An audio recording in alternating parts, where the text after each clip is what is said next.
In audio.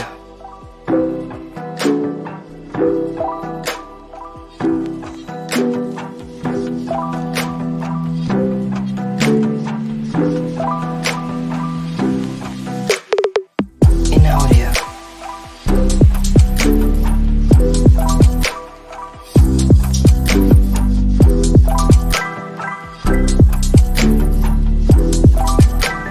In audio.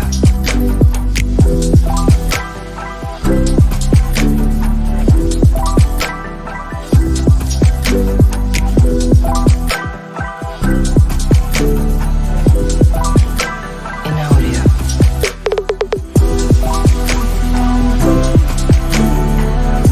In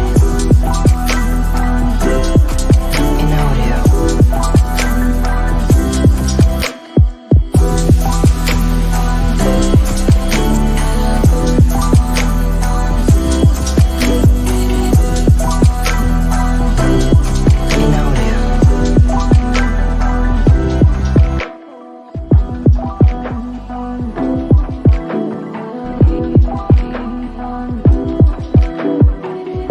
In audio. In audio.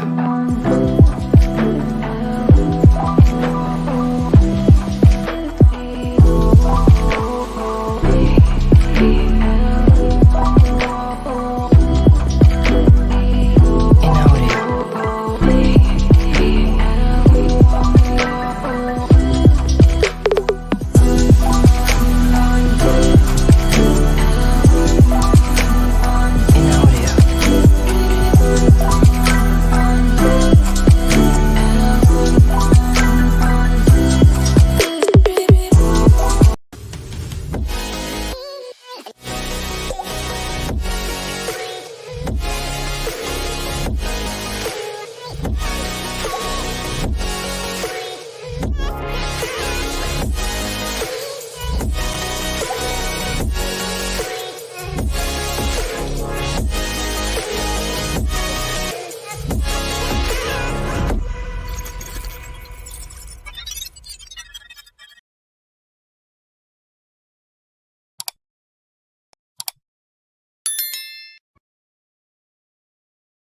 Yo, people, what's going on, man? We're here, we're back. Welcome back Jeez. to another video with my guy, James Redmond, in the building. And this is Hey, called the Northwest Divide. Liverpool versus Manchester. Scouse versus Mank. We are here in the building. James, what are you telling me? Big up everyone in the chat, man. Long time no see to all of the Saeed regulars. And in terms of you, Saeed, obviously I've been seeing you every day doing your bits, lad. So this is just like another day for me Come on. seeing you. But yeah, man, thank you for getting me on. And as always, in the words of Mr. Humbler, it's going to be carnage. There you go. There you go, people. Big up to James Redmond. I see you do consistent content now. You got me smashing it Ah, in the nice, minutes. Saeed. But make You sure see me now? people follow James Redmond. The link is in the title. So all you got to do is link it, hit the title. It won't take you out of the video. And yeah, man, make sure you subscribe to him and also like the video, subscribe to the channel here. And yeah, man, we got a lot to discuss, man. Arsenal, Man United, Liverpool. It's all going crazy, man. What have you made of the transfer window so far? Like, just before we talk about anything, I think it's crazy, man. So far, the situation. I do love a transfer window. It's one of those things like whoever came up with football and the idea of a transfer window was onto something. Every single Yeah. time there's just always drama. I mean, I've clocked a few things throughout the transfer window about like I've really noticed London clubs this year. I know they've done it for a long time, but just the weird Yeah. concept that they've got about joining each other's teams, and it's just this very weird thing where it's like the closest thing you're going to get to inbred in football, where they just sign each other's players. They're all happy with signing each other's players, and you've got like Havertz saying like, "Oh yeah, it was very hard playing against us." Imagine if you're a Chelsea fan and you hear that, you're just like, "Wait there, so you rated them?" Seriously. Nah, in all It's crazy, seriousness, innit? like that's the bit that I don't. You know, like imagine if it was us using City, just swapping players.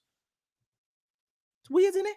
And that's what I'm saying. London, they do that a lot. I don't think it happens a lot in Liverpool, Man City, and obviously up north as well. Even Everton. Even when you look at like just teams in general up north, we're not like that. We don't just swap players. Obviously, we did it with Tevez. We've done it with in the past, but that was because he actually hated us in the end. But Yeah. in the south, they love swapping their players, man. It's London lifestyle. They don't like it up north. They don't like the cold. They don't like the miserable weather. Like they don't like it. So that's why they're choosing the south, innit? You know what I mean? Fair play. Fair play to them. Yeah, fair play to them, man. But I think for me, it's been a crazy window. We got to start with the Declan Rice situation. That is, they've agreed a fee. They're just working out on the kind of ins and outs. I'm not gonna lie to you. I think it's a good signing. I know there's a lot of people out there that will say it's not a great signing. He's overrated. Listen, man, he's only overrated because of the price tag. Him as a player, I think is a good player. I think he's got good qualities. And I think it's captain material. The Arteta knows what he's bringing. He's bringing leadership involved. You know what I mean? So I think for me, he's a good player, man. Good. Obviously, the price tag is always going to be more because A, his British tax, and also B, there was a bidding war with Man City and Arsenal, so they had to drive up the bid. And also, West Ham are losing their best asset in Declan Rice, man. But what have you made of it, man? I'm not gonna lie. Yeah, let me raise a question with you then. So obviously, the price tag does matter, and you're right. It absolutely does matter, like the price tag in Yeah. terms of like the context of it all. But I would assume, and I would use this and apply this logic to my team, so I'm not being contradictory. Is Declan Rice the player that gets them from second to first? So, for instance, I'm suggesting that they've had Thomas Partey in recent times. They've now just went and spent 100 million on Declan Rice. I don't have a problem with you spending 100 million on Declan Rice. If he is the missing piece to your system winning that league title, I have no issue with that.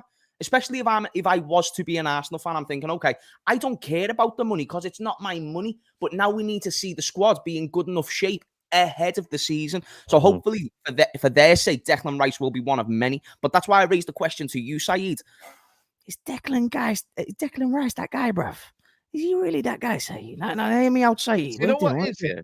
One sec, Saeed. Go on. Like, Europa Conference League winner, fair dues. He has a better season than Liverpool. We'll give him it. You know what I mean? I'm not going to Yeah, lie. Arguably definitely you as well. best season Liverpool. Nah, arguably you as Well, well. Bigger trophy at least. we high in the league, so Fair makes it a play, little bit fair play. better. No, fair play, fair play. But Declan Rice, he's one of those. Liverpool, you can banter, but not me. Chill. Hey, I try cheap shot, cheap shot. You have to. Hey, you have to. But no, I'm just asking you, like, do you think he will be that league-winning CDM, considering they've had Partey in recent years? You know what it is? With Partey. Was a point where Partey was getting compared to Casemiro. Remember that, Saeed? But where are Come they on, now? Saeed. Chat Where shit on are them. you? Come on, Saeed. Don't chat on my name. Casemiro, Partey is getting sold to Saudi Arabia. And you're talking about... But listen, that's a whole other conversation. But Partey's form did dip towards the end. I'm not so sure... Like Declan Rice, it just depends because I look at him and I look at him over the course of a season. I don't really see him have bad games, if I'm being honest. He doesn't have over crazy games, but there's a couple of performances here and there where you're like, shit, that was a mad Declan Rice performance. But I think for me, in terms of leadership, in terms of his qualities, mentality-wise, in terms of, he looks like a lad that wants to win. He looks like a guy who's very humble, who's very, very determined as well at the same time. It's not going to be the reason why they win the league, but it's a big, big factor in terms of their midfield because I feel like it just gives them a bit of drive. Part is one thing, but going forward, Declan Rice, they have another kind of thing on top. So I think for me, he'll be a missing piece until another missing piece gets solved as well because they're striking as well in terms of Jesus as well. They need more goals from Jesus. So I like it, but I don't think he's overrated. I don't think he's what people say in terms of, what I mean? Like, is it British hype? I generally think there is hype there. There is justification there. He's been good. People say Conference League final was poor. I think, to be fair, Fiorentina monopolized the ball better, in terms of what they were doing. And the system that Moyes wants, Arteta won't play that system. That's He'll play right. more Nah, advanced. the system You will might see adhere better to Rice qualities more. from him as well. Yeah, facts.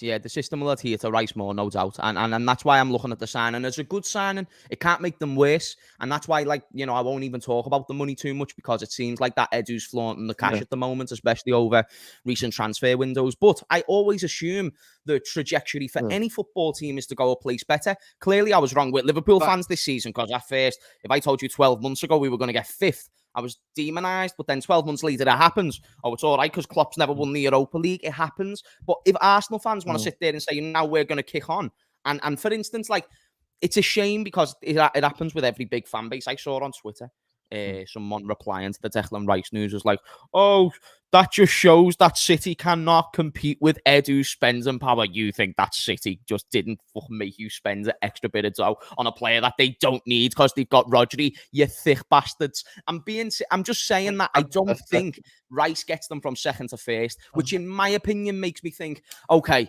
it doesn't mean you should stop and do nothing, but I don't see the point in spending 100 million on someone if you're not going to go and try and improve. So now they need to add more. Yeah, they need to add more, 100%. You know what I mean? But I think for me, they had to make this statement sign. I don't think they spent a player over 100 million. I think this is their 100 million first sign, isn't it? Is a like record fee though for a player? I don't think they spent 100 million on a player before. So this is their record signing.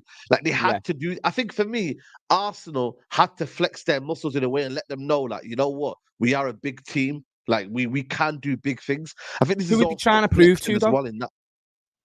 They're trying to prove to the Premier League, to Man City, that, yo, we're here next season and we want to challenge for the league again. And do that on the beat you pitch as well. So if Rice comes and does well on the pitch, then that's fair. But I don't agree with the sentiment of making big signings just because it proves it to the rest of the league. I don't think other teams look at, like, maybe sometimes they do. Like when we all saw Haaland go to City, we're thinking that might not be good. You know what I mean? But I think a lot of the time you've just got to wait and see how it actually pans out.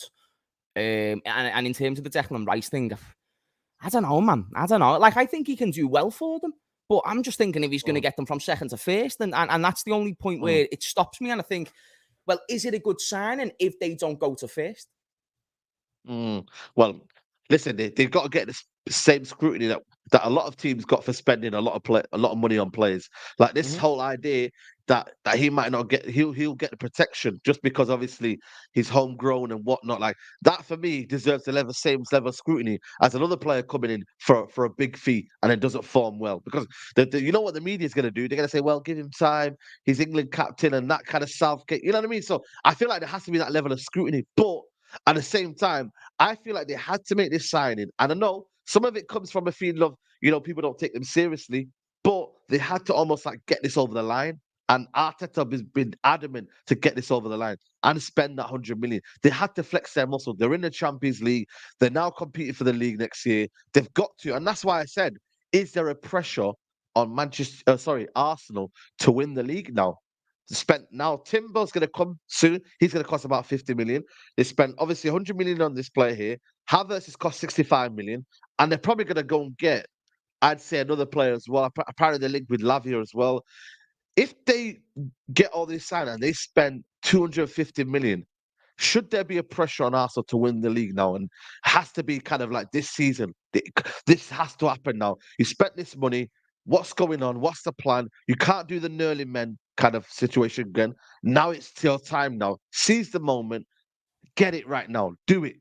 Yeah. You're right. In terms of all of the things that you're saying there, you bang on. If you're an ownership and you go and spend the most funds that you've ever spent in the transfer window, you'd like to see that return of investment by at least getting the Premier League funds, but for winning it. But then I raised the question because we have to really analyse like who should win the league. So whenever we was competing for the league, I only think until we won the league, people started predicting Liverpool above City because they thought we were going to kick on, like, because the team that we had in the moment. But before that, it was on paper, City have got a better team. Even though Liverpool are good on paper, going into the season, everyone still expects that domination from City. But then we had a window where we signed Fabinho, Alisson. 6 months prior, we signed Virgil van Dijk. So we had a really busy spell, which changed the narrative. It's no longer just Liverpool versus City. It's now a much more improved Liverpool. So if it's a much more improved Liverpool, do we now expect them to go from what's been competing to first place? But then you've still got to reevaluate City. And if you still think they've got a better team than Liverpool, even though Liverpool have improved, then should Liverpool still go and win the league because they've got the better team? So I only raised that because for Arsenal, for instance, they're now in a position where, yes, they finished second, but I don't think even if they buy them players, you're going to say they have a better squad than City. I don't think so. And in that case, maybe No, second place 100% should not. be maybe second place should be what everyone chases, make it the Bundesliga. Bro, listen, man. I don't know, man. I don't want to be glorified losers, man. You know what I mean? There's a It's not 'cause it ain't glorified competing. losers. What it is recognizing that if you think there's another team, I don't mean celebrating second. I mean, if you think there's another team going into the season who is in better shape than you and is better than you, then you've got to say they're most likely to win the league, therefore diminishing the logic you were expecting Arsenal to win the league. I'm not even trying to give them a way out, but if we think there's a team that's more likely to win the league than them, then I don't think you can expect them to win the league, but you can expect them to be second best again, for instance. There's different phases in it. So I don't know if you've heard about the Arsenal fan base, but right now they're on phase 4. Next season it's phase 5, competing in the Champions League, and then next season it's phase 6. And listen, man, How many phases I do need to United show you the fans have? breakdown. Sorry? How many phases do United fans have? Well, I've got the super chat to read. Can I read the super chat first, Yeah, and of then I'll course, get back to yeah, you? you can miss the question. Yeah, and there's some more that's come up through there, so I'll have to read them ones as well. Bit to the super chat guys in the comments. 1886 says no spending from 2006 to 2015. We've been sleeping for far too long. Agreed, no excuses, but there's 3 more incomings in the transfer window. Arteta rise. Okay. Okay, well, that's what I'm saying. Now is it a pressure on Arteta now? Does it go from Arteta, the kind of, that they feel sorry for him, young manager, to now, listen, you've got the money, now you need to win with that money. You know what I mean? So it is an expectation, but can he meet it? Al Mahadi says rival fans scared of Arteta's young gunners. Listen, man. We ain't scared. We ain't scared. You know what I'm saying? We've seen better before, and we'll definitely see better after. So we ain't scared about Arsenal. I just got to give them their credit. Fair play to them. They're on an upward trajectory. They've got a plan. They've got a method. And let's see where they go with it. There's no use to having a Ferrari if you don't have the keys to it. So let's see what you do with it. Jurassic says City, Pep are better. We should 100% challenge and win a trophy, but we're not better than City. United spent 220 million last season and didn't challenge. You know what? It just comes from the mentality of the fan base. Like, do the fan base believe? Like, there's a lot that believe, but then also, can they? Because if we're saying that Man City's going to win the league every single year, like, how do we then bridge the gap? Is it getting a better manager then? Or is it just kind of say, you know what, trust the process, and whenever it happens, it happens? Is that where we're going now, James? Or have they got to get a better manager? If they don't win it this year, do they now need to look at a better manager than Arteta? Because clearly they're buying players, clearly they're going places, and clearly they're not doing the last bit of kind of jigsaw. It might be the manager. Obviously, he deserves a bit of time after what he did last season. But on the other hand, people say, listen, he's an early man. We don't need an early man. Go and get me a Mourinho. Go and get me an Ancelotti who's won things, Shout out to those who know the UFC and they'll understand this reference. When Khabib was the champion of the lightweight division, it was just a thing of no one else was ever going to be the champion in that division as long as he was available. Your greatest ability is your availability, and that was Khabib's scariest. That was his scariest ability, is that he was available and that he was ready to fight the Justin Gaethjes and Dustin Poirier, and no one was going to beat him, Saeed, not in the lightweight division. So I raised that point because then you get a Charles Oliveira, the Bronx, Brazilian, He's a guy who became champion post-Khabib, amazing, but he would have never beat Khabib. So here's the score. We're all just the Dustin Poiriers, the Justin Gaethjes, and the Charles Oliveras of this world. Man City and Pep Guardiola are Khabib. Until Pep Guardiola leaves, then maybe you lose that fear factor. But until then, I think you at least for right now, you've got to say that they are the number one favourites going into a season, and it's not even a question. To say that the treble winners are not the most likely to go and win the league, to me, is high crack cocaine business. So that's why I'm saying, if you think they should win the league, then you can't say to Arsenal fans, we expect you to win the league just because they spent 200 mil. Great point from a gentleman previously. You guys spent 220 mil last season, and you were gassed because you were in a title race in fucking January. Where did that go? And then you were signed with a league cup. We still had that expectation, though. We still had that expectation on us. That you why had we're the not challenging for the league. You had the expectation off of zero premise and substance and logic because you were shit. And when I say shit, better than us, but shit in comparison to City. Yeah. So you shouldn't have put yourself in Yeah. that conversation because all you're doing, you referenced the fans before. Oh, the fans and the expectation, because the expectation is created by the fans. Really, you know Yeah, what I yeah. mean? I mean, the real expectations by the owners, but the fans, they set an expectation, but it's unrealistic a lot of the time. So if it's unrealistic, it's a tough one to go off thousands and millions of opinions. But yeah, Mm. Yeah, that's a good point, man. That's a very, very good point.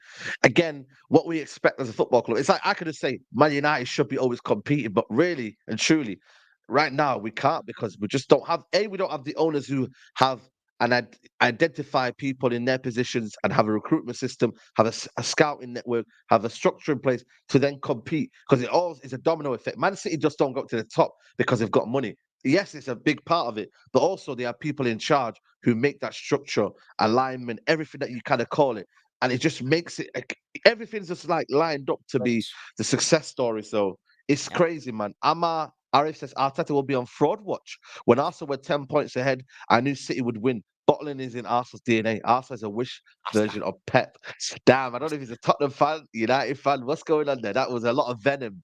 But you know what, man? Arteta, do you think he wants to prove something that he's better than Pep in terms of being not just Pep's disciple, but just kind of almost like he needs to show that like man's not just his little bro in it, like man's my yeah. own person. Like he needs to like identify his journey because a lot of people are bantering him. I think he's a good manager, but I do fear that he could be a knurling man in a sense of, you know what I mean? Like at the end, that ending last season, a lot of people are not talking about it. Yes, Man City were unbelievable, but the way they deteriorated and the way that he kind of like his mismanagement of the team, I think it's quite alarming in a sense. And you got to hope that for their sake, it don't happen next season. But there's little ingredients that he might get better as he gets older. But time, bro, time waits for no one, man. Results-based business. And if you spend money, expectations go higher. Of course, of course. So what is it exactly that you're asking me? Are you asking me if Arteta could become better than Pep? Now, do you reckon he wants to? Is there a pressure from him to kind of like create his own story rather than everyone saying, I feel, yeah, of course. Pep I think prodigy? You know what I mean? yeah, I think that's for everybody, as especially a modern day coach. A modern day coach has a lot of involvement in terms of the headlines and stuff like this. So I think they have to create a narrative, and if the narrative doesn't go in their favour, then you get what you've got with Frank Lampard or even Steven Gerrard. Apparently now, if you just do bad in the Premier League for one club, it's you're a crap manager. These are the standards, though. This is how fans perceive everything. So it really does depend how you base everything off. If I am the owners of Arsenal, I am thinking, listen, I've got a good young coach. He's very well he sets his tactics well. He's connected to the players. Clearly the club's got a good harmonious feeling about it at the moment. The most important thing for Arsenal, in my opinion, someone said it in the chat, is that they need to compete. And as long as Arteta is keeping them competing, because you're right, you should be at least getting a cup and competing for the league if you're spending 200 M's in a summer. You know what I mean? You should be at least putting yourself in the conversation. And if you don't do those things, then what's the point in going out and wasting the club's money and your money? So that's why I'm thinking, okay, Arteta could become this, and for him to be deemed a good manager at Arsenal, then he needs to continuously compete. But that's a tough challenge in a Premier League where you've got Chelsea with Todd Bowley, who's one of the smartest owners I've ever seen. You've got, teams in the top six just doing the business and improving. I don't think Arsenal will get second this year. I'll be dead honest. I think Arsenal fans look at this trajectory of 2 + 2 = 4, and they think just because they've got young players, they're going to keep improving and improving. I will be very, very careful, very, very careful on assuming that you're going to become better than City and other teams growing over the next couple of years, because they're just not that team yet. For instance, before we won the league, we still got 97 points. So even though we never had the trophy, we had the substance of being a dominating team. They are a team that will never achieve that. And it's not because they can't. It's just because it's an achievement that was really done before by the greatest managers. So that's why if you're Arsenal, and that wasn't even to reference Liverpool, I'm just letting you know we couldn't beat City. You're expecting to beat City. How? How on what substance? So yes, Arteta can, but based on chances, as long as Pep's there, it's a tough one for him. Yeah, absolutely. Chief, now my big up to everybody sending super chats, by the way. I love to appreciate that, man. City are contender for the best team ever. We can only I'm not going to even pronounce this word. Incrementally catch up to them. Challenging and winning the trophy are only realistic goals. Damn, man. It is a sad indictment of the Premier League that we can't compete, but it's also just shows you what Pep Guardiola is, man. He's a genius. I will never say he's better than Fergie. I don't think I'll ever say that personally because I'm a United fan and Fergie gave me the best I years respect ever. why you've But, admitted that, though. But you do know that there's elements where he's better than Sir Alex, don't you? bro, 100%. Tactically, Yeah, I man. think there's elements. You know what I mean? But But just for me, just Fergie, the way he just kind of revitalized squads and changed things and replaced people, and then still won the league title with cleverly in midfield. Like for me, I'll always think Fergie's the best ever. But I do think there's an argument in a few years' time, strong argument in terms of if Pep Guardiola keeps his longevity and he continues to win more and more, he wins a fourth title in a row. Bro, there's going to be question marks going on, obviously. Zamias is saying here, Rice will have Casemiro in his pocket. Now, first it was Partey, now it'll be Rice, innit? We will finish higher than Liverpool. You rely on Salah. Aye, listen. If there's one thing next season, do you think Arsenal finish above you? Like, obviously with your club and what's going on at the minute, you still are trying to find the midfield balance. But you know what I mean? I don't know, man. Liverpool. If Liverpool get two more midfielders, I said to a lot of people, don't sleep on Liverpool. But what do you think? Zane's a funny guy, you know. As if you shot for me, Zane, just because He I, is. I, I spoke a bit of truth. No, get on this side. If I saw Hasbulla right there, am I going to say to Hasbulla, ha ha ha, even though you're rich and famous, I'm taller than you? You know what I mean? It's not really an achievement to be taller than Hasbulla, is it? So to say that you're going to finish above Liverpool, potentially not really a good achievement, is it? We finished fifth. So unless your standard's fourth, then I'd suggest higher than the standards. Otherwise, you're going to fall behind and not win any fucking trophies. So anyway, back on the question that you asked. Who was it regarding? No, he's just talking about the Arsenal Liverpool like next season, Oh yeah, bro. Yeah, they're in better stead than us, and it's not even close. But we Exactly. need to hope that we can make the right adjustments and sign. And Zane's right. We have got Salah's goals, but even Salah doesn't do nothing in the all-round games, like in terms of adding to the overall team in recent time. And people fume at me for speaking about Salah like this. I love Salah. It's one of those things. If we had a good enough ownership to where we can keep a 300 grand a week player, like sometimes on the bench, sometimes starting, but we had a great world-class winger who could sometimes replace him. I think that's good. I think that's very productive. I think it makes you a significantly better football team having options. Let me give you a quick case study. When our biggest and most squad depth that we had was when we were chasing the quadruple. So a case study shows that when Jurgen Klopp has a big squad, for instance, with Liverpool, he'll chase a quadruple. Or if it's with Dortmund, he's winning the Bundesliga and getting to a Champions League final. This is the type of coach that he is. He needs numbers, but yet we sit there and say, well, he likes small squads. How? How can that be the case when his best ever... Saeed, if you had your two best years on YouTube, I don't know what years they would have been, but just think of the two best years and then think about the years you're going to have in future. Would you look in 5 years' time and think, I'm not going to do what I did in my two best years on YouTube again because it might not work again? No, you're probably going to say, let me have a similar Yeah. approach. You know what I mean? Exactly. It's true. So that's why I bring up those points. I don't think, because people say it's Klopp, why he likes to keep a small squad. Why, if his best times came with a bigger squad? Yeah, exactly. That's a good point. Zamias is he's a wild guy, but he's saying here Van Dijk finished. Timber is a main man now. Is a man now. Sorry. Listen, that's if you've got that player. If you don't have that player, you can't say that, Zayn. So I don't know what you're talking about there, but you know what? You've also got Tottenham as well. James Maddison as well. He's just signed for Tottenham. I think that's a big signing. Like, you know what? If they keep Harry Kane, obviously Kulusevski's son, are they in the mix for top four next season? Did they? Because they've got one game a week now. They've got. If the thing is for me, if they keep Harry Kane, James Maddison, Son, Richarlison, obviously we don't know what's going to second season going to be like. You got Kulusevski there as well. Got Basuma Bentancur. Like, is there renewed hope, or is it still for me like they can't compete with the top boys? Let's not do this. Let's not do that. We can't just keep patronising Tottenham every summer, give them a little bit of hope, and then we just knock them back down to earth halfway through. It's a bit our last now, you know what I mean? So we need to be a bit more fair in the game. And on top of this as well, the players you've just named, I'm not jumping out of the ceiling out of those players. Harry Kane's been, I don't want to say a one-man team because I have been a big fan of Son, but I don't see Son significantly improving to a point where he was scoring 20 goals a season. And Richarlison, I've always said, 5-star skill move, shit player. 5-star skill move, shit player, World Cup merchant. That's what Richarlison is. He's always been that. And I don't care how many people want to sit there and say, oh, no, he's good. And he does the pigeons. And he got teared at Anfield by Jota. They're the standards. You need to make sure you maintain the standards. Stop taking off your shirt, mate. Richarlison's meaty. I tried telling people this. And it weren't just because it was at Everton, it weren't just an agenda. I don't think he's that good. And that's a big asset they're going to struggle to replace. So really, I trust in Kulusevski. I think James Maddison can add something to their attack. And Harry Kane, if he stays, he's literally the best striker in the Premier League, in my opinion.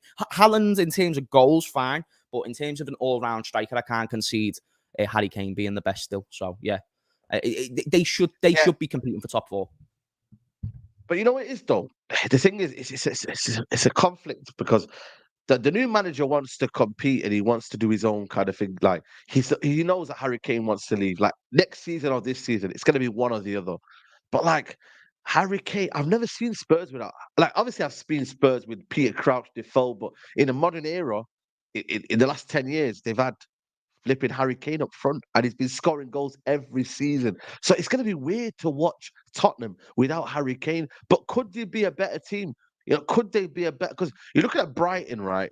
They don't have a prolific goal scorer in terms of. Yes, they've got the new guy in. What's his name? The Irish Don. I forgot his name, but he's young. Yeah. Ferguson.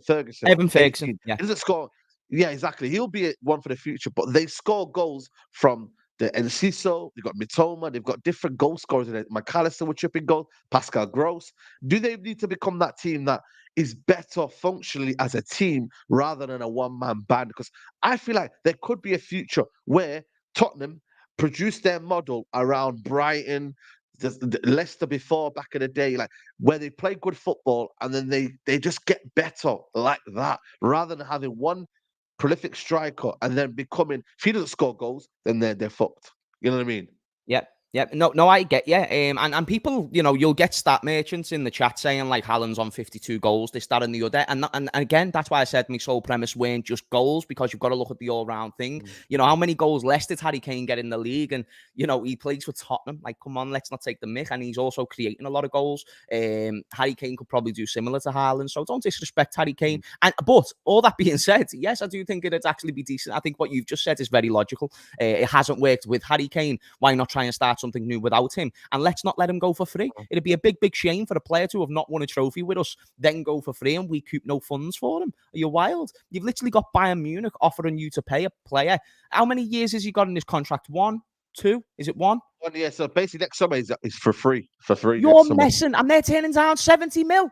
And they might go higher. Are you high on crack cocaine? I get it. Harry Kane's boss. You know why? You know why? Go on. There's not an abundance of strikers though. Top quality strikers. So even after 1 year left on his contract, Bayern Munich, Colin Moine is not going to guarantee goals. Vlahovic, you never know he's going to adapt to that league. Harry Kane, I get it now why he costs that much money. There's no strikers available. Osimhen's 160 million. Nunes, listen, I think he could be good in the future, but the guy's playing on the left wing. So come on, man. So imagine how tough it is now to replace a striker and then think in 12 months' time when you've just let your best striker go for free and now you've got no funds to replace him. Think about how tough it'll be then. That's what I'm saying to you. And this is where I think for me it gets a bit sticky. I think Colin Moine is a decent player. I think he's a good player. I heard Bruno Fernandes in his video talking about him and saying he's one for the future. But for me, like, I don't know. I just want guaranteed. Like Højlund, I'm like, yes, I watch the Italian league, but he doesn't start every week. I just want to know I've got a striker up front. Like, bring me back the days of Jermaine Defoe, Robbie Keane. Like, you know, them kind of guys that just knew they were going to score goals. Like, I don't know. I still think we're in that age. You know, I think you're being a bit of a nostalgia merchant. We've still got the Callum Wilsons of this world. Okay, you tell me. Okay. Go on then. You tell me the Premier League who's guaranteed goals right now. Guaranteed goals. Callum Wilson was good last season. Ivan Toney was good last season. They're two players who were established. He still went on a purple patch. Sorry? Callum Wilson went through a period where he didn't score. Jamie Defoe never went on a purple patch. Come on, no, I'm saying. No, but Robbie Keane never went on a purple patch. No, hold on a minute. James Defoe, in terms of goal variety, in terms of just being there when it matters. I just look at players now thinking, no, I'm not. I'm actually not. Watkins, come on, man. This is what we know. Watkins isn't a great example yet, but even him, he's getting better. He's injury prone as well. Who? Watkins? No, Wilson was injury prone as well. Yeah, of course he is, but he still got 18 goals last season, which is still a very good season for someone like Wilson. You know what I mean? Tony got 20 goals. Like, I don't know. Tony, to be fair, top player. But you know, Jamie Defoe, I don't want people to think that I'm saying Jamie Defoe was shit. He was great. Yeah, he looks like it. Yeah, he had his patches though, you know what I mean? I just think we get too caught up into thinking old football was all sick. There was a lot of great things about old football, right? But like, I don't know, man. I think people just like, yeah, you've just said there's no strikers in today's age. Absolutely not the case. You're telling me you cannot find any striker in any league who could adhere to your system or you could build over time. Salah weren't Salah before he joined Liverpool. He was 18 goals in Serie A. He's never scored less than 30 for us. So I'm just saying that you can improve a player if you adhere him to your system and you get him at the right time. But it's for you, the clubs, to identify it. It's not always just who's had the best season in the league. You know what I mean? Is it James Defoe? Yeah, 100%. Yeah, big up my guy Junior, man, all the way from New Zealand, man. Appreciate that super chat, man. Big up, man, my guy. Don't mind these Arsenal fans. These men are on that copium like Matisse and edibles. Listen, don't be doing that. Fair play. They've almost certainly locked in Rice and Timber, but I'd still look at Liverpool to be back next season with the rebuild pending and all while we're interested. FC, yeah. 100%, 100%, man. I agree with you. And we are going to talk about Liverpool right now as well, man. So big up the super chat. I've just called Jermaine Defoe. What have I just done, Saeed? Why have I just called him Jamie Defoe?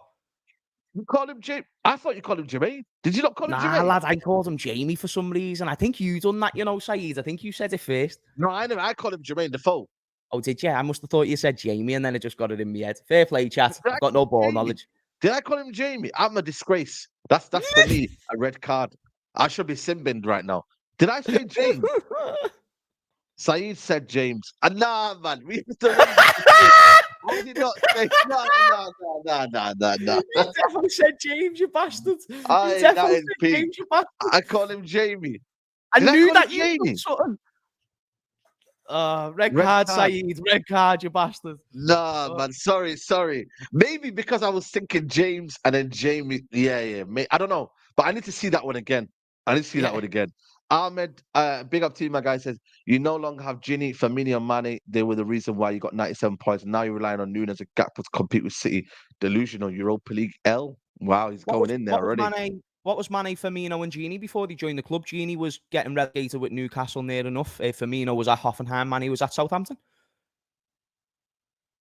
Yeah. No, but Saeed, do you know what I'm saying? I'm not saying that we're going to go and get 97 points again. I'm just saying, where's the? I don't understand the direct color. Yeah. In terms of they were the reason why you got them, and they weren't really prolific as well. So yeah, exactly. Correlation's a bit mad there, but fair play. Mm. So what's your situation now with Liverpool? Dominic Szoboszlai, that's his name apparently.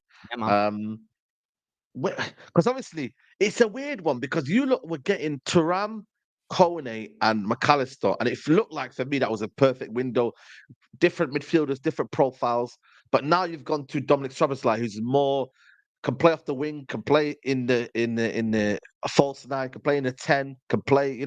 Like, do you not think where do you think the transfer window's going for you lot? And by the way, guys, get the likes up. There's only 277 likes, and there's that ratio is worse than Nunes' ratio. Sort that out, will you? Nunes has a worse ratio than that. Sort that out, mate.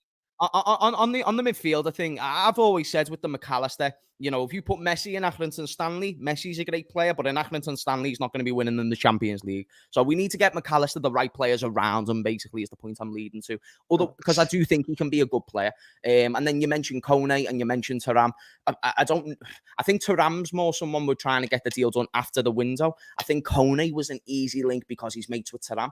I don't think there's anything there to it. And then the Szoboszlai, or what's his name? Szoboszlai. Szoboszlai. He's one of those guys, who I think right now. Hold on a minute. Szoboszlai. That's what it is. Szoboszlai. I'm going to call him Dom. So Dom is one of those players who's a very sound individual in terms of his shooting, his set pieces, and all these things. Creativity is fantastic. Versatile winger, midfielder. I think he kills two birds with one stone for us. But if he's the only other midfielder, which is likely, then I don't want that to be my only other midfielder, because then you got two attacking ones and no defensive ones. So, and I also don't think we're going to get Szoboszlai. I think we'll get Thuram, and then I think we'll get a centre back, and then I think that's us finished. But I feel like you need three midfielders. This for me this summer. I don't think two will be enough. I think for me, two won't be enough, because I look at it. I still think you need a DM. I don't know why this idea that you're not going for a natural DM. I think Thuram and I think you're more eights, kind of. You know what I mean? I don't know.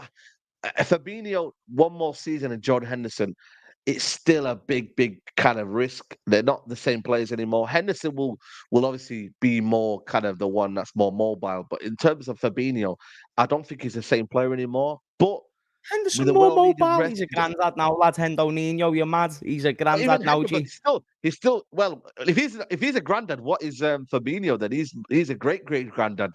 You know what I mean? Nah, Don't you're right. disrespect, man. Like for instance, for instance, Fabinho's bird was pregnant like 6 months ago. I thought he was the one having the baby with the way he was performing. I was thinking, what the fuck? I didn't Crazy. understand the drop off, but people. This is why I don't mind having Fabinho on the bench, but to have him as a guaranteed start is a worry for me. And we don't look like we Yep. want. We don't look like we want Stefan Bajcetic to step up to the plate too soon. So you've got to make sure you go out and accommodate that player, man. You really, really do. But our situation's bleak, lads. It is one of those things where, you know, to me and you, yes, we need new players because we know the current ones aren't good enough. But to the club, they've got Harvey Elliott, Curtis Jones, Thiago, Henderson, Fabinho, Tyler Morton, all these like young Stefan Bajcetic, Fabinho, like these young players. So even though to me and you, they need one or two more better names, to them, they've got 8 or 9 midfielders. So, you know, when you've got a club like us, it's just, if it's not going to be super necessary, the same way apparently it weren't necessary to get a midfielder at the start of last window, but we got Arthur at the end of the window because of one midfield injury. Guess who the injury was? Oxlade-Chamberlain. We thought, okay, our dire straits, we now have to get a midfielder because Oxlade-Chamberlain's injured. Think about that mindset. Think about that planning. In case a player has been injured for 90% of the time that he's been here, in case he gets injured again, that's when we'll go and get a midfielder. But for now, we don't need one. So if it was 2 days or 1 day post-transfer window, Oxlade gets injured, you've now showed incompetence to the point where you're lasting until January with one less midfielder. So you can stuff that up your ass and start sorting your shit out because you're taking the piss now. But it's every summer where you're under-preparing. If you got Gakpo 6 months earlier, you wouldn't have had to start Nunes week in, week out where he was missing those chances because that could have been the fine difference. Because here's the thing, when Gakpo came in, it forced us to make the systematic change around him. So then he could start creating the chances for the wingers. Salah stopped playing so far out wide. Gakpo was the one laying it on to Jota or Diaz and then Salah as well. And you saw the win streak improve. 7-8 games win streak in a row. We went from like 15 points behind you to like 5. So I'm not trying to say that's an achievement, but we improved when Gakpo came in. Imagine if you got him 6 months prior. Would have been amazing. That's all I'm saying. You know? Yeah. But it's all about being proactive in it. This market has shown that you've got to be proactive. You can't be reactive to situations, to injuries. You've got to make sure that you have a squad. Man City have got 4 or 5 centre-backs. You know what I mean? Let's be honest. Like, if you then decide, oh, you know what? You know, 3 midfielders will be enough or 2 midfielders will be enough. It's not good enough. And that's the bottom line, is that you've got to be having more. You know what I mean? And that's why Man City have created a squad. They've created a juggernaut of, you know what, we are relentless because we have so much depth and quality that we're going to go and get Kovacic. They're going to go and get Viega. They're now going to go and get whoever. Like, you don't know what they're going to do next. So you've got to go and get quality. And also you've got to get the depth required. So Liverpool, for me, I said they'll be back next season in terms of they've got the consistency. They've got the manager. They've got the fan base. They've got the drive. They've still got the know-how a little bit. And also, Europa League football, I think they'll play their kind of, you know, second teamish. But the main thing is they need to sort that midfield out. If they can sort that midfield out, for me, they've got the attack in terms of that's kind of like Jota, Gakpo, Salah. They've got goals there. But the main thing for me is that midfield. And, you know, like you said, you know, maybe they're relying on Curtis Jones to have that strong start to the season. Sorry, strong end to the season that he had to maybe carry on to the first team. Maybe that's the plan. Curtis Jones might be the third midfielder that you might, you know what I mean, that you thought you were getting, but he will be the one because he'll have a more prominent role now. Which is fine if you want to try and compete for top 4. It's fine. But people will listen to me when I've just said that and they'll say, oh, but that you're dead negative. What happens when we actually get top 4 then, you tools? What do you do then? Like, what do you do then? Because what you're doing, you're saying to me, I'm angry at you because you're saying Curtis Jones is only good enough for top 4 or Nunes is only good enough for top 4. Why do we keep getting 5th? Or why did we get 5th and prior to that we were only getting top 4? We're not winning trophies, so we need to reevaluate. Someone said to me, the standards, right? Saeed, get on this. Someone said to me the standards. Oh, we just need to give Nunes time. We're so used to Torres and Suarez, like it was a privilege. Saeed, let me ask you something. If you had a missus and you had a baby, right? Is it a privilege for that baby to suck on the mother's tit? It's a requirement. It's a fucking requirement. It's a requirement to be able to go out there and say, well done, babe, you're doing your job, an obligation as a mother. It's not a privilege for a kid to be sucking on the ma's tit. Sorry to be so graphic, but it's a very basic premise. The same way when a club, the same way when we've had Robbie Fowler, when we've had Michael Owen, when we've had Fernando Torres, when we've had Luis Suarez, it is not a privilege to have Nunes. It is a requirement for Nunes to score goals because that is bog standard for a Liverpool. Even if we're shit, we still have a bog standard number 9 scoring goals. So let's analyse and reevaluate the premise and let's increase the standards before we fall too far behind because I'm getting pissed off now, Saeed. I'm fuming. No, I hear you, man. But that just shows you the graphic, you know what I mean? Examples show how the frustration is in the fan base. Obviously, they don't want to be, doing the madness on that, like you said, but it just shows you that, Liverpool don't want to be just taking fourth. Like, they want to be better than that because they've shown they can be better than that. No, but we do. No, the fans want the league, but then the sound with Nunes. So that's contradictive logic right there in itself. You know what I'm saying? Or FSG inners. Oh, we want the league title, but you want FSG in. Where the fuck? It's like saying you want a 6-pack, but you go and order on Uber Eats every single day. What the fuck? Yeah. Sort your head out. I'm just saying, reevaluate the standard. And here's the thing: people say, "James, why do you get so angry?" My most popular videos have been like happy videos, like Mane. My biggest fan cams are came after wins, like when we beat Arsenal 4-0, and I was like drinking the tears. Huge videos. Yeah. There's no incentive. There's no incentive for me to be negative. People say, "Oh, it's views." My most popular videos of all time, the reason why I'm here right now is because of positivity. But I will not be blindly positive, but I will be constructive, as that will be the thing, in my opinion, which gets the solution. So I could sit here and be positive and get more opportunities and, try and get more viral moments. But I want to speak the truth because right now we are a top 4 fighting team. And until the fans realise that, we're going to drop even further and further down. So, yeah, man. Do you think the fan base do realise that in terms of, because obviously it's difficult for kind of, to be that club. I mean, it's hard for me to every day we're talking about top 4. It's the reality though. Like, will the fans realise, that maybe the likes of Arsenal, Chelsea, obviously this season may go a bit more in terms of their spending and the fact that they've got new owners that are more ambitious. So I don't know. I feel like for me, it comes to the fan base. Like, will they accept or will they kind of be more like, strong, like in terms of their message against the FSG, will they speak out more? Like, I don't know, I always look at Liverpool fan base, they'll support the club no matter what. I don't think they'll go to the strengths that maybe Man United will do to protesting and whatnot, because I feel like their successes are still relative in terms of they won trophies, recently, Yeah, man. So it just depends on what the club want in it, you know what I mean? So we're going to see on that one, man. But please, guys, make sure you're still liking the video, people. There's still over 800 in here. I don't know how many likes we're on right now. I'm going to go check right now because, like I said to you, man, if you don't get more, 335 likes. Guys, keep liking the video. We need 500 by the end of the video. So make sure you guys are liking the video. If you are only, like James Redmond said, if you only like the content, then like the video. If not, then, maybe you don't like it. But that's all good. Who else have we got to talk? Man United. You know what I mean? What? Man United. Again, it's a bit of a slow summer, bit of a, I don't know, man. Mason Mount. You know what I mean? That should be a sign for Liverpool, not Man United. For me, personally. But what have you made of United so far? Is it again a worrying transfer window, or is it same old, same old? You'll end up spending money at the end, and then fans will get excited again and talk about the title and and same old United. You know what I mean? Like, what the score is, isn't it? Yeah. Nah, lads, I think it'll be a similar season for you. I think you'll get excited after a couple of wins, and then it'll just get back to same old of just, maybe a top 4 finish and, competing for a couple of trophies, which I'm not saying that in a bad way. It's more than what we'll do, but I'm just saying that for what you would like United to be, I don't think you're going to be anywhere near that, and especially with the addition of Mason Mount, which is just, I don't understand how that works with a Bruno in the same team, him and Bruno in the same team. I just can't comprehend how that is maximised. But listen, Ten Hag is cooking apparently. Apparently he's starting to try and end these eras that he was talking about. I mean, don't worry, we've helped him out with one of the things. You know what I mean? We've helped him out with one, but City's It's still going to so be a bad though struggle. when he's talked about that and then they won the treble. Like you actually have to. That for me is You know, one do of you know what's even the worse? It was the two worst teams he comments mentioned, ever. Liverpool and City, and like in the same season they won a treble. We beat you 7-0. It was bad timing. It was bad timing. Bad timing, man. He should have just waited.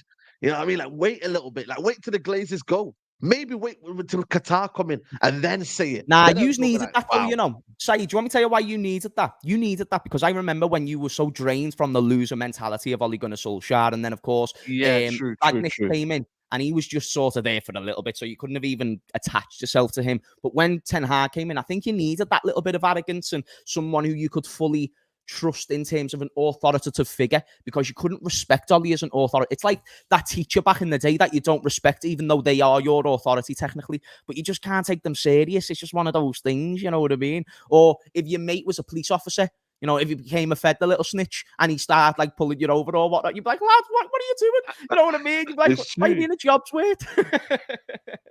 So like, I only raise it. There was a point why I raised it, slipped out my mind, but yeah, I go too far with my analogies sometimes.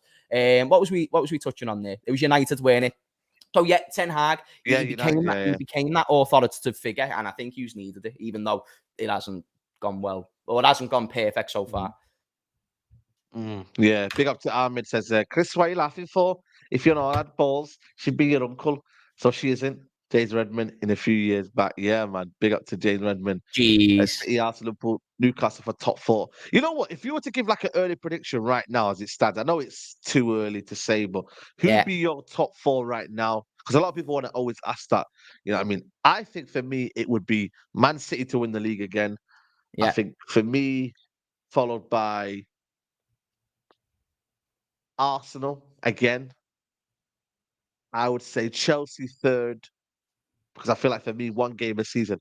And then right now, United or Liverpool for top four. But again, I'm not gonna lie to you, I don't really see it. If I'm being honest with you, I don't. I think for me, Liverpool. I think Liverpool will be better this season. So I'd probably say Liverpool. Then Tottenham miss out. United probably miss out right now as it stands. Obviously, if we change, we get Qatar in, we get transfers in, things start to pick up. Then I go there. Chelsea though will be there, people. Like guys, I know we I'm with want to you there, banter them Saeed. to a 12. I'm with you there, lad. I'm You with with you there. them? I think they're making a little comeback next season. I do. I really, really do. I think people are sleeping on Chelsea. There you go then. So people are sleeping on Chelsea, man. City, United, Chelsea. Look, Yeah, bro, yeah. sick. I'll tell you Who else mine. finished I'll tell you mine. second? I'm gonna go with City first because it's just Oh, bog standard. But that's the thing. City 4 in a row. Like based on chances, that shouldn't happen. Correct?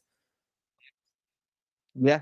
But listen, if it does happen, mate, what bloody hell we going well, I'm finished, man. That four in a row. Are you kidding me, man? That's Nah, mad. but seriously, Four in a like I'm row. just saying, usually that doesn't happen. So can we just sit there and say City are going to win the league again? Chat, are we really saying? And what it Yeah, is, chat. Let me put it this way: if you were to put all the money in your bank account on the line, you're telling me that City would be defo your option when you consider no one. Has anyone ever won the league 4 times in a row? you know what? I don't think so, you know. I think the most is yeah, 3 out of 4 or four, you know, 4 out of 6. I think let me just look at the Premier League wins I mean, it just depends by if they're year. ready to just become a Bayern Munich and just win 10 in a row, or a Celtic and win 9 in a row. I'll tell you this. I think it's going to be City. It won't be Arsenal who wins the league. I think Chelsea finish above Arsenal. No, I think Arsenal finish 3 in a third. row. It's always been 3 in a row. 3 in a row. Yeah, it's always been 3 in a row. United from 98, obviously the treble winning team, and then we won it again 3 in a row in 2006, 7, 8, and then yeah, so yeah, it'd be the first time it's ever happened in the Premier League era. In the Premier League era, though, Premier League era. Obviously, back in the old division, then maybe it might have happened, but yeah, man. Listen, man. James really rating Oh no, Chelsea. I Listen, am. man. I am. It's one of those things. Crucify me and throw away the key. I'm one of those people where I look at Chelsea and I just see that eventually I expect improvements. I expect the Enzo Fernandez to improve. I expect the other players that they bought to improve. And I think the business Todd Bowley's going to go and do this summer is going to help as well. So Mauricio Pochettino, a good coach too. And I also think based on resume, you've got to say Pochettino and Mikel Arteta are on a similar level. I don't think. Yeah. I think if anyone says Mikel Arteta is clear of Pochettino, is clearly in recent biased. So I just sit there and suggest that it's a lot closer than what people are going to anticipate. Todd Bowley's a lot smarter than what people are giving him credit for.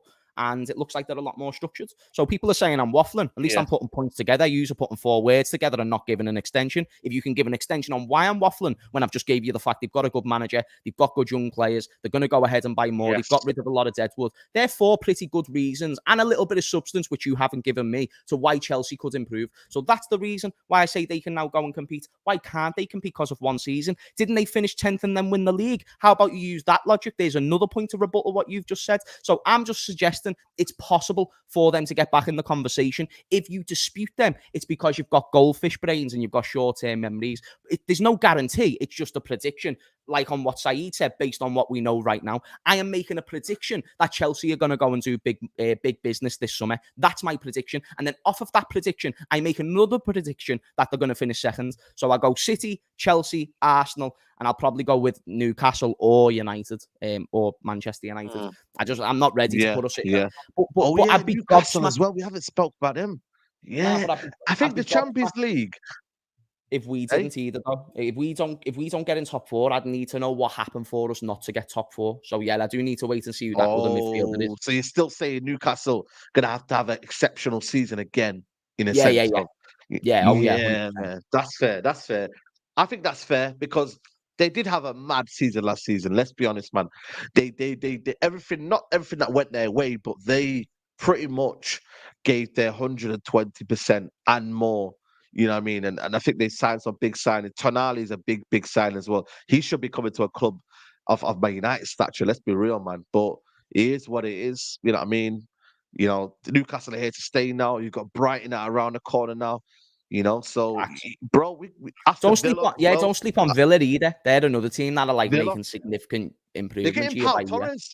Apparently, they're getting Pau Torres, which for me is a big signing. When you look at Aston Villa, where they were, Pau Torres is a big signing, man. They got Unai Emery. They've got Monkey from Sevilla. Is it Monkey? I think they've got the new director of Aston Villa now, who's gone to there. So for me, it's big business, man. So we'll have to see on that one, man. But people, we're gonna wrap it up here. It's been a pleasure. We had nearly 1,000 people at one point. So big up to the community, man. You guys are amazing. Midday, evening, nighttime, you guys just always support the channel. You support James Redmond, and I want you to do that as well more. So make sure you subscribe to the channel. James, it's been a pleasure, my guy. Pleasure, sir. Thank you very much, and big up to the chat, man. Big up to the chat as always. It's always a good environment when everyone's rattling each other on a day-to-day basis. So let's keep it up. Absolutely, man. So make sure you go smash the like button. Like I said to you, if you can get 500 likes, it'll be amazing. If not, it means that the show wasn't given. So that means we can have some feedback later on. So people, make sure you subscribe to the channel. James, so follow James Redmond on his channel as well. And yeah, like I said, I'll be back later on 7:30 for, I think, the Straight Jacket podcast. So make sure you're there at 7:30. I will see you soon. Thank you.